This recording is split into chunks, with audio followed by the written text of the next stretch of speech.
샬롬, 복된 월요일입니다. 오늘 우리들의 모든 삶 가운데 주님의 풍성한 은혜와 능력이 가득가득 넘칠 줄 믿습니다. 제가 어제 주일 설교 때 이렇게 말씀드렸어요. 달력을 보십시오. 요일이 어떻게 시작됩니까? 흔히들 말하는 월화수목금토일이 아닙니다. 분명히 합시다. 월화수목금토입니다. 오늘 월요일입니다.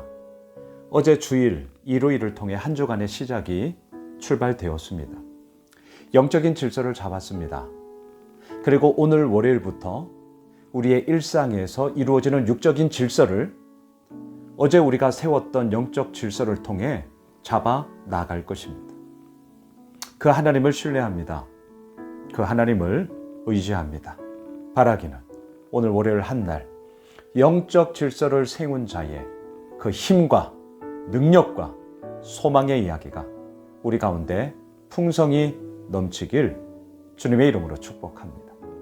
오늘은 예레미야 34장 8절로 22절의 말씀, 계약을 어긴 그들, 계약을 어긴 그들, 이 제목으로 하나님 말씀 증거하겠습니다. 오늘 내용이 좋지 않아요. 제목처럼 계약을 어겼어요. 왜? 어떤 계약인지 한번 보시겠습니까?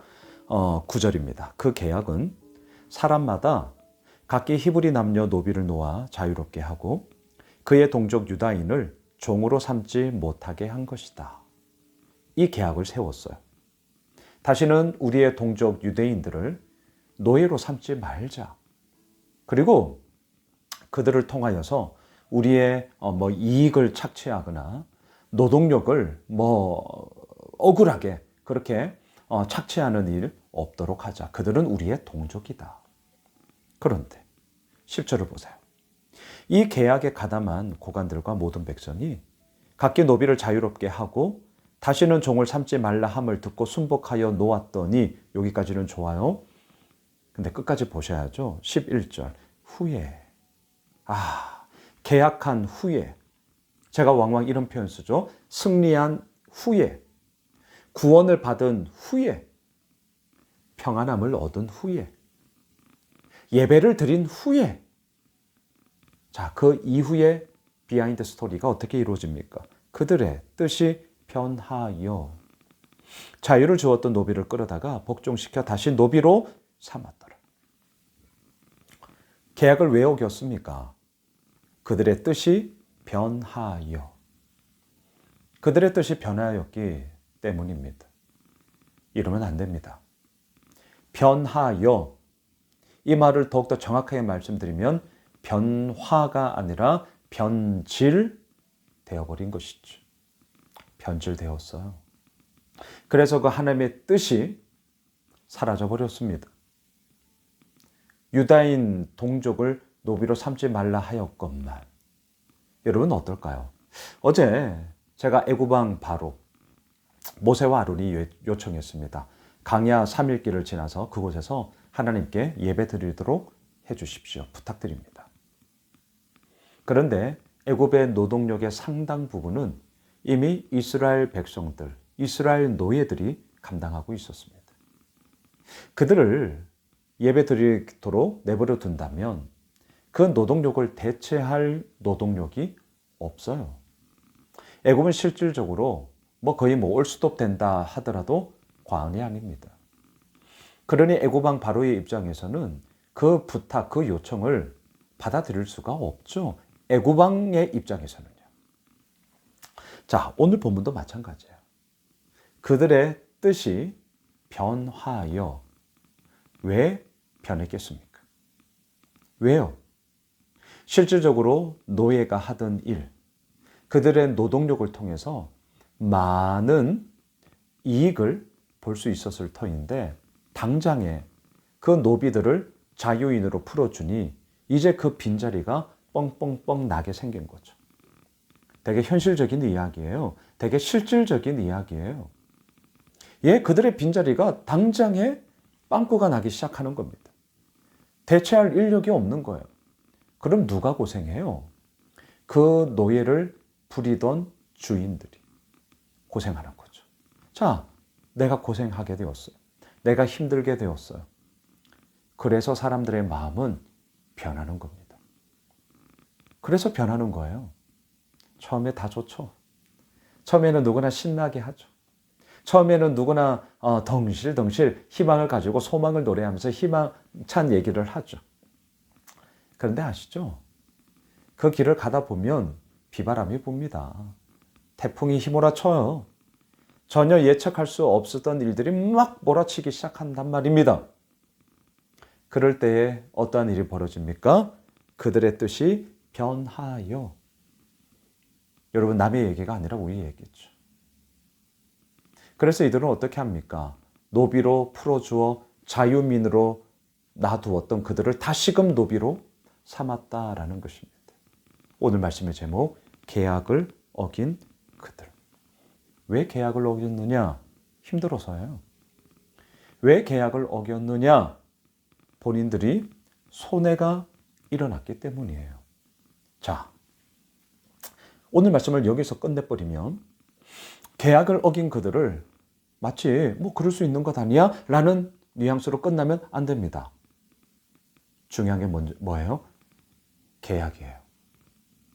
더 나아가 언약이에요. 언약을 깨면 안 됩니다. 계약을 깨면 안 돼요. 계약을 깨면 어떻게 합니까? 그에 상응하는 벌금, 페널티를 먹어야죠. 지금도 우리들도 다 그렇지 않습니까? 계약을 했어요. 근데 그 계약을 파기했어요. 그럼 그 계약금의 몇 배를 물어준다. 아니면 그 계약금은 돌려받지 못한다. 우리도 그러지 않습니까? 하나님이 계약을 어긴 그들을 향하여서 이렇게 말씀하세요. 18절로 내려가겠습니다. 송아지를 둘로 쪼개고 그 두 조각 사이로 지나매 내 앞에 언약을 맺었으나 그 말을 실행하지 아니하여 내 계약을 어긴 그들을. 이 당시 계약을 할 때는요, 18절에 말하는 것처럼 송아지를 둘로 쪼개고, 더 나아가 돈이 없는 사람들은 산 비둘기를 잡아서라도 그 비둘기를 둘로 쪼개었습니다. 그리고 그 둘로 쪼개 놓은 그 사이로 서로 언약의 당사자들이 왔다 갔다 하는 거예요. 이게 계약이었습니다. 상징적인 의미가 있습니다. 뭘 얘기하는 것일까요? 우리가 지금 체결한 이 계약을 어기면 둘로 쪼개놓은 이 재물처럼 우리들 역시 그렇게 될 것이다. 아주 무서운 얘기예요. 아주 엄중한 얘기예요. 왜 이렇게까지 하냐고요? 그만큼 지금 체결하고 있는 계약에 대한 엄중함, 지켜야 함, 이것에 대해서 분명하게 서로에게 각인시키고자 함이었습니다. 지키라는 거예요. 지키기 어려우면 계약하지 말라는 거예요. 오늘날도 마찬가지죠. 계약을 어긴 그들을 향한 하나님의 매서운 진노와 중엄한 징계의 이야기가 오늘 본문에 기록되어져 있습니다. 말씀을 정리할게요. 그래서 우리는 어떻게 해야 됩니까? 그래서 우리는 어떻게 해야 되는 거예요? 당연하죠. 계약을 했다면 지켜야죠. 그 계약을 지키지 못할 것 같다고요? 하지 마셔야죠. 너무나 분명해요. 뜻이 변하여 계약을 어기게 되면 그에 상응하는 하나님의 중엄한 징계는 무겁습니다. 고로 계약을 하셨습니까? 지키십시오. 하나님 앞에 언약 백성으로 우리 살고 있습니까? 지킵시다.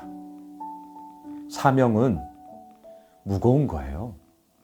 어제 우리 제자반에서도 나누었는데 하나님의 사명은 전혀 부담 없다? 아닙니다. 부담이 있어요. 무거워요. 하지만 아세요? 그 무거움과 부담을 껴안고 내가 한 걸음 한 걸음 나아갈 때 그때서야 비로소 하나님의 은혜가 무엇인지를 알게 되는 것이죠. 바라기는 언약 백성으로서 하나님의 그 언약을 신실하게 지키며 우리 월요일 한 날도 승리하는 하나님의 언약 백성 되길 주님의 이름으로 축복합니다. 기도하겠습니다. 하나님, 하나님의 언약을 기억합니다. 하나님의 언약을 신실히 지킵니다. 그리고 그것 붙잡고 나아갑니다. 하나님 말씀하여 주시고 또한 인도하여 주시고 우리를 온전하게 세워 주옵소서. 예수님의 이름으로 기도드리옵나이다. 아멘. 오늘 말씀 붙잡고 우리 가지고 있는 기도 제목 가지고 계속해서 함께 기도하겠습니다.